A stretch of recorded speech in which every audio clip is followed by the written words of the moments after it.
शुक्लांबरधरं विष्णुं शशिवर्णं चतुर्भुजं प्रसन्नवदनं ध्यायेत् सर्वविघ्नोपशान्तये श्रुतिस्मृतिपुराणानामालयं करुणालयं Namami भगवत्पादशङ्करं लोकशङ्करम्. Namaste. Now we will see the meaning of Shri Vishnu Sahasranama based on Shri Shankaracharya Bhaashya for verse 97. First we will see the verse. Araudraḥ kuṇḍalī cakrī vikramī ūrjitaśāsanaḥ śabdātigaḥ śabdasahaḥ śiśiraḥ śarvarīkaraḥ. The namas herein are araudraḥ, kuṇḍalī, cakrī, vikramī, ūrjitaśāsanaḥ, śabdātigaḥ, śabdasahaḥ, śiśiraḥ, śarvarīkaraḥ. There are 9 namas herein. We will see the meanings of each of these one by one. The first nama is araudraḥ.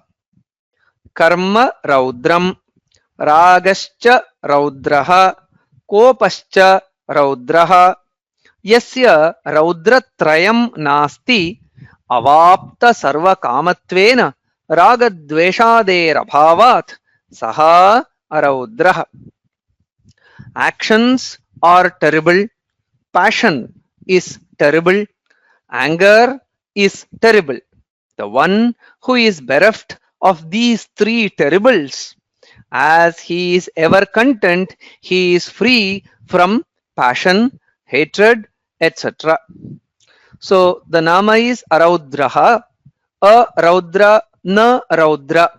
So raudra means the one who is terrible. So, and araudra means the one who is not terrible. So what are the ways in which we describe, or what are the ways in which the terribleness is experienced? Karma raudram. So actions are terrible. We can never predict how actions and their reactions will turn out to be. Even in Bhagavad Gita, Bhagavan Krishna says, Gahana karmano gatihi. We would try to do actions with one particular intention. It may turn out, it may go out of control, and its consequences are unpredictable. So karma, actions are terrible.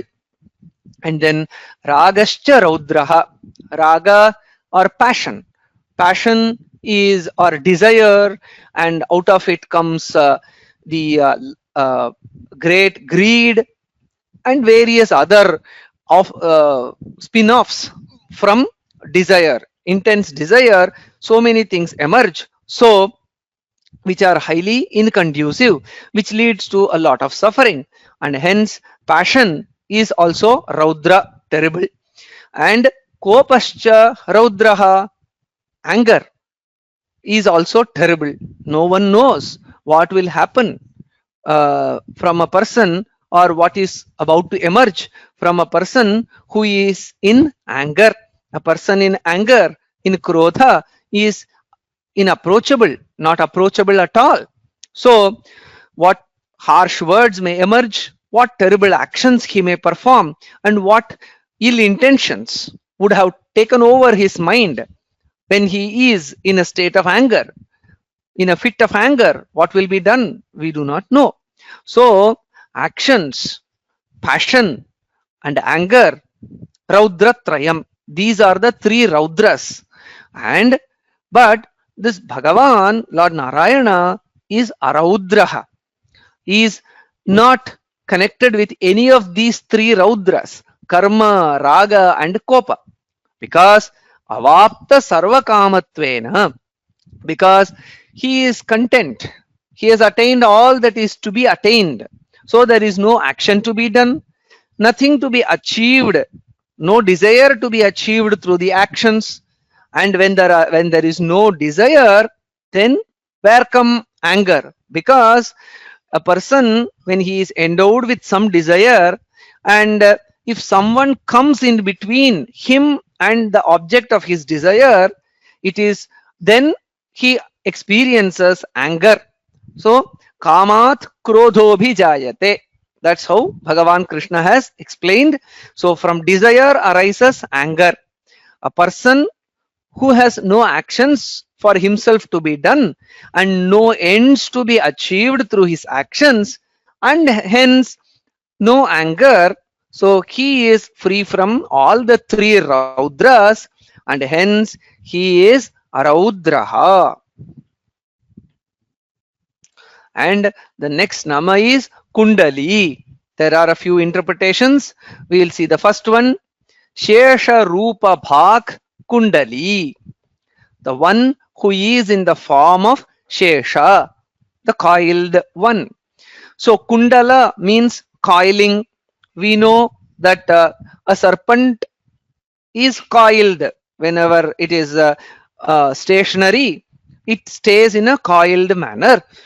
So even the Adishesha, we see on the coils of Adishesha, Bhagavan Narayana rests, and also the very coiled Adishesha himself is an Amsha, an Avatara, a Swarupa, a manifestation of Bhagavan, and hence the coiled Adishesha is denoted by the word Kundali, and Adishesha is also a manifestation of Bhagavan Narayana, and hence he is denoted by the term Kundali.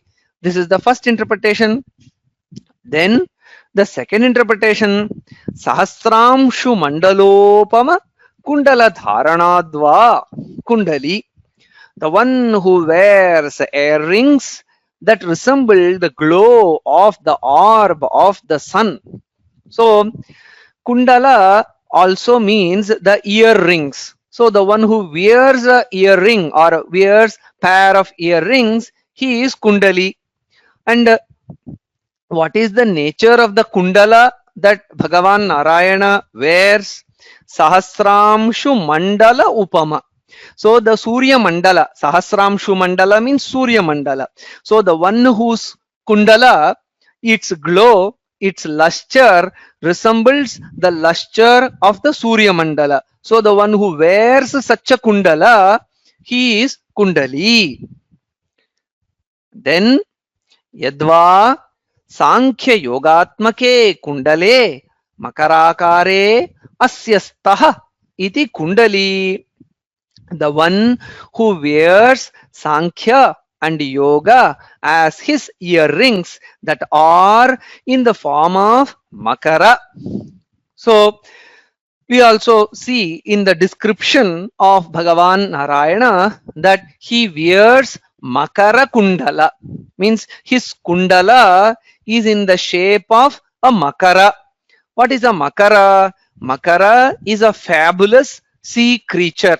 It is a kind of fish, but it is a fabulous creature, unlike any other whale or any other fish, any other kinds of fish. It is a kind of a special manifestation where half of its portion is of the nature of an antelope, and then the rest of its portion, rest of its body resembles a fish. So such a glorious, strange sea creature is Makara, and the one whose Kundala is of the shape of such a Makara, uncommon, unique sea creature. So he is Makara Kundala. So the one who wears a pair of earrings which resemble the shape of a Makara. So he is, and what do those pair of beautiful unique shaped earrings represent? One earring stands for Sankhya and the other earring stands for Yoga. Sankhya, in Bhagavad Gita, Sankhya is the Jnana Yoga, and then Yoga refers to Karma Yoga. Or looking at the systems of philosophy, Sankhya stands for the Sankhya philosophy, and Yoga stands for the Yoga philosophy propounded by Patanjali. Sankhya propounded by sage Kapila, and yoga described or presented by sage Patanjali. So his two beautiful Makara Kundalas stand for the Sankhya and Yoga, Jnana Yoga and Karma Yoga, or Kapila Sankhya Shastra, Sankhya Darshana, and Patanjala Yoga Darshana. So these are the three interpretations for the term Kundali. The next term is cakrī. Samasta loka rakshartham manastattvatmakam sudarshanakhyam chakram dhatta iti cakrī. The one who holds a discus, chakra, called Sudarshana, which represents the manastattva for the protection of the worlds.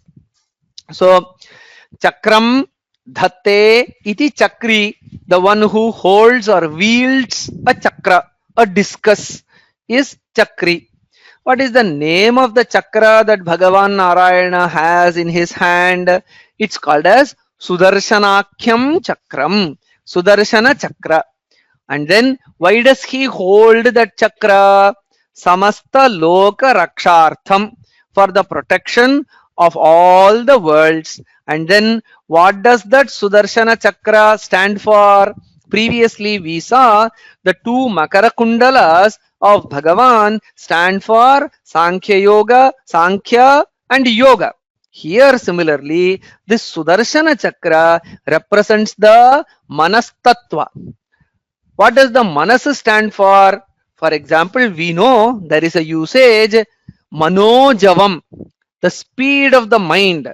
The speed of the mind is unimaginable, and then the capabilities of the mind is also beyond description. So such is the potent principle called Manas, and then such is the capability. As the mind, as swift as the mind and as capable as the mind is the Sudarshana Chakra. So the Sudarshana Chakra's prowess equals the prowess of the mind, and hence so it stands for the Manastattva.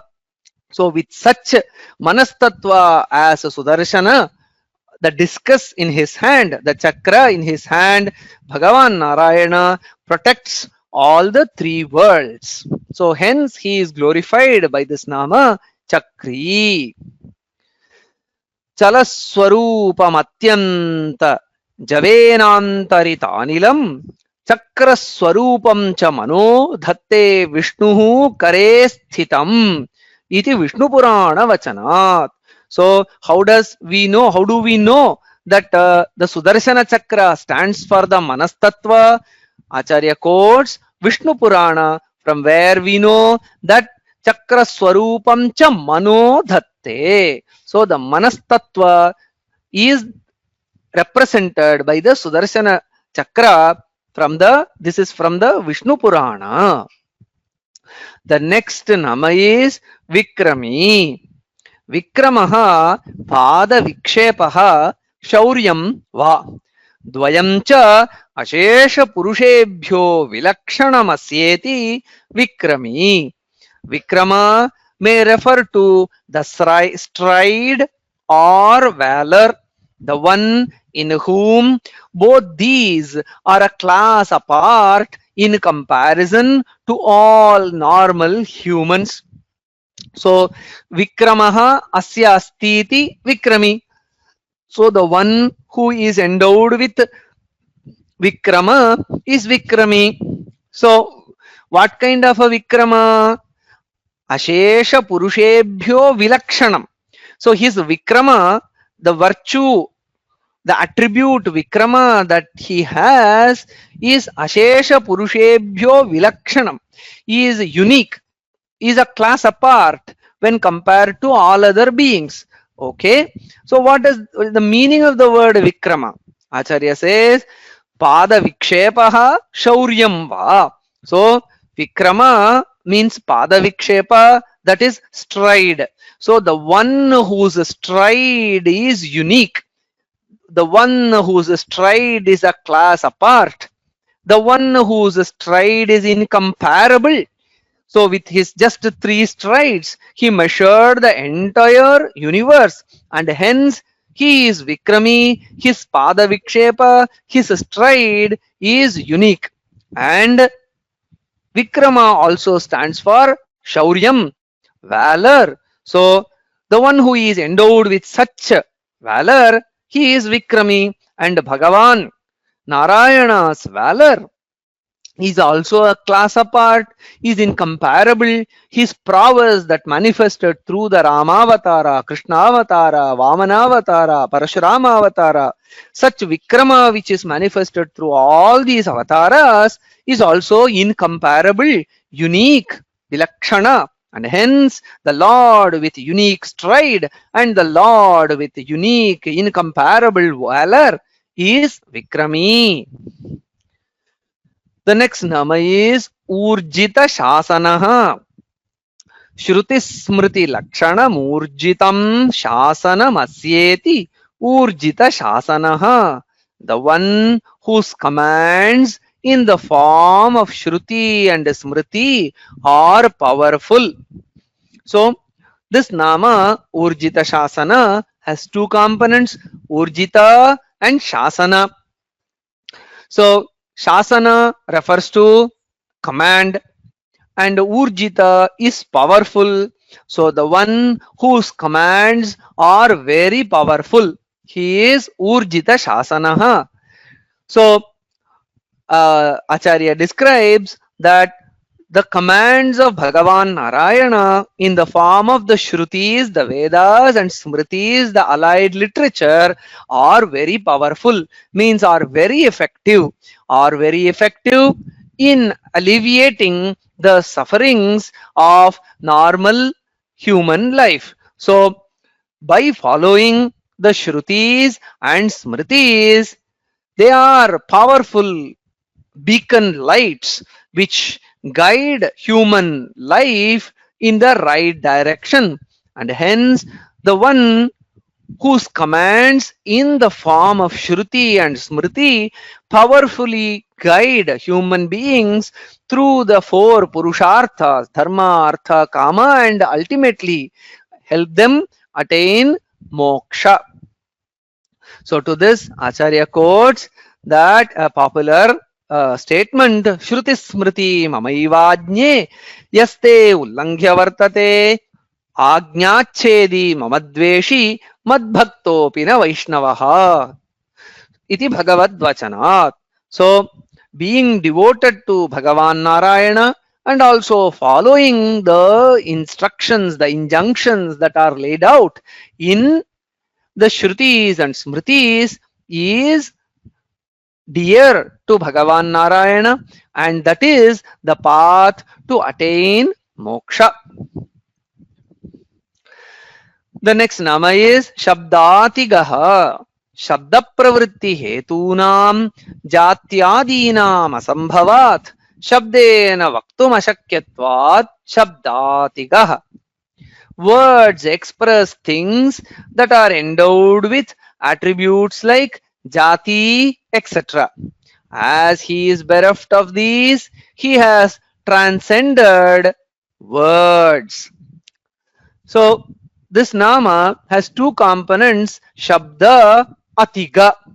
Atiga means the one who has crossed or the one who has transcended. Transcended what? Shabda, words. So the one who has transcended words is a śabdātigaḥ. Acharya explains this nama. He states that what can the words describe? The words can describe those entities which are endowed with jati, etc. To explain jati, lakshana, desha, etc. are the attributes. If they are present in a particular entity, then they can be described. Jati means they are to be born in a particular species. Manushya jati, vriksha jati, pashu jati. So these are the various species. So if they are born in one of these kinds of species, words can describe that is a cow, this is a tree, this is a human being. So jati, lakshana, lakshana refers to characteristics. So this is a white cow, this is a brown cow, and so these are the lakshanas, attributes or characteristics. So that words can explain things which are endowed with characteristics. And then desha, they belong to a particular place or they are situated in a particular place. Then we can say that this entity belongs to this particular place. So he is from such and such a place. So we can say that. So words can be employed when they have to, they can describe, or words can describe entities that are endowed with, or they are a part of some species, they are identifiable with certain characteristics, and they are associated with a particular place. But Bhagavan is free from jati, lakshana, desha. He has transcended all these things in his pure Satchidananda Swarupa. He is bereft of jati, bereft of lakshana, and bereft of desha, and hence he is not describable, or he has transcended the words. So the Shuddha Satchidananda Swarupa is indicated by this nama śabdātigaḥ. Even in the Vedas and in the Smritis, we see that yato vacho nivartante aprapya manasa saha. So the speech and the mind will not be able to describe adequately Bhagavan. And na shabdagocharam yasya yogidhyayam param padam. So in Taittiriya Upanishad, in Vishnu Purana, we see that the Swarupa or the nature of Bhagavan has transcended words. It has only to be realized. The pure Satchidananda Swarupa is yogidhyayam, is to be attained by dhyana. The next nama is śabdasahaḥ. Sarve vedaha tatparyena tameva vadanti iti śabdasahaḥ. The one in expressing whom all the Vedas are centered upon. So Shabda, Saha are the two components here. Shabda is words and Saha is the one who is contained or who is expressed. So the one who is expressed. All the Vedas. So what are the Shabdas referred to here? All the Vedic expressions are centered upon expressing the glory of Bhagavan Narayana. So all the Vedic utterances are there out to describe the glory of Bhagavan Narayana, and hence the one who is glorified by the Vedic utterances, the Vedic mantras, he is śabdasahaḥ. To this again Acharya quotes from Shrutis and Smritis, Sarve Veda yat padam amananti Vedaishcha sarvairahameva vedyah iti smritescha. So from the Shrutis and Smritis we see all that the Vedas glorify is Bhagavan Narayana, and hence he is stated as śabdasahaḥ. The eighth nama is śiśiraḥ. तापत्रयाभितप्तानां विश्रामस्थानत्वात् śiśiraḥ. The one who is the resting place for those who are scorched by the three kinds of afflictions. So śiśira refers to the śiśira rutu, the winter season, which is characterized by coolness. So Acharya describes that Bhagavan Narayana is the Vishrama Sthana. He is the resting place. And as the very word indicates, he is the cool resting place. For whom? For those who are all scorched, afflicted by the three tapas, three kinds of sufferings: Adhi Bhautika, Adhi Daivika, and Adhyatmika tapas. Adi Adhyatmika tapa refers to various illnesses and diseases of body and the mind. Adi Bhautika tapa refers to the various sufferings human beings undergo because of fellow beings.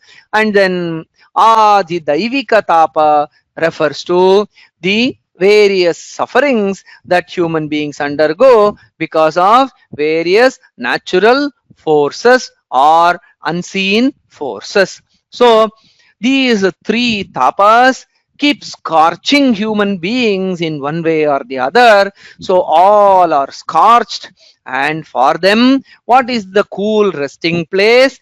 Bhagavan Nama Japa, Bhagavad Dhyana, and singing the glory of Bhagavan. And hence he is described by this nama śiśiraḥ, Vishramasthānam. By chanting Vishnu Sahasranama, by singing the glory of Bhagavan Narayana and doing the japa of Narayana mantra, one is freed from adhyatmika, adhibhautika, and adhidaivika tapas, sufferings. The next nama is śarvarīkaraḥ. Samsarinam atma śarvarī va śarvarī. Jnaninam punaha samsaraha śarvarī. Tam ubhajesham karotiti śarvarīkaraḥ. Atman, pure consciousness, is night to worldly minded. Worldly transactions is night, darkness to the wise. The one who creates both the kind of nights. So śarvarīkaraḥ, Sharvari and Kara. Sharvari is night, Kara is the one who makes. So the one who creates night, he is Sharvari Kara. So what is the night that is described here? Two kinds of nights or darknesses are described here. So for the worldly minded people, if someone speaks about Satchidananda Swarupa, it is complete darkness.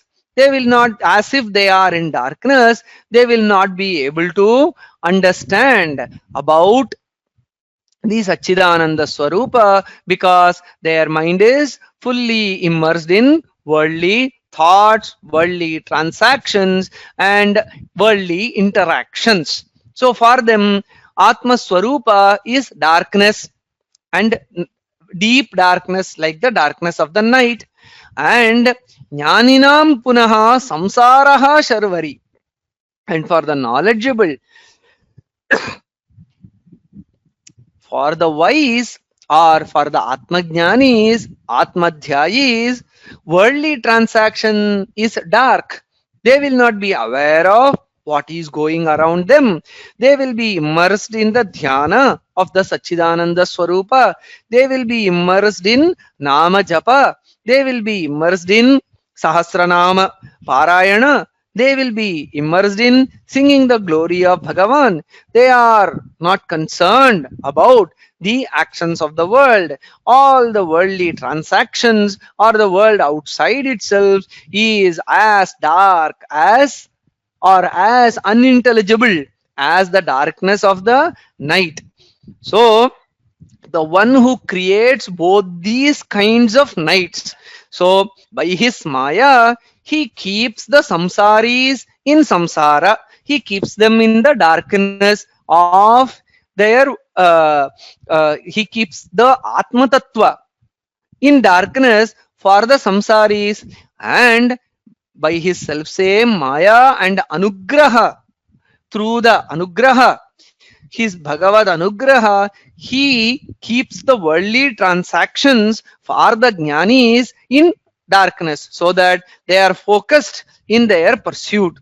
So it is upon the bhaktas to decide whether they want to be immersed in worldly transaction or they want to be immersed in God consciousness. So if they take a call, Bhagavan is ready to create appropriate dark zones so that they are happily immersed in whichever path they have chosen for themselves. Hence, Bhagavan is described as śarvarīkaraḥ. In a sense, it is the bhakta who decides in what kind of sharvari, or it is the jivatman who decides what kind of sharvari the Bhagavan has to create for himself. So for the jivatman, what kind of night has to be created, the Bhagavan will create both these kinds of nights, but it is the bhakta's will,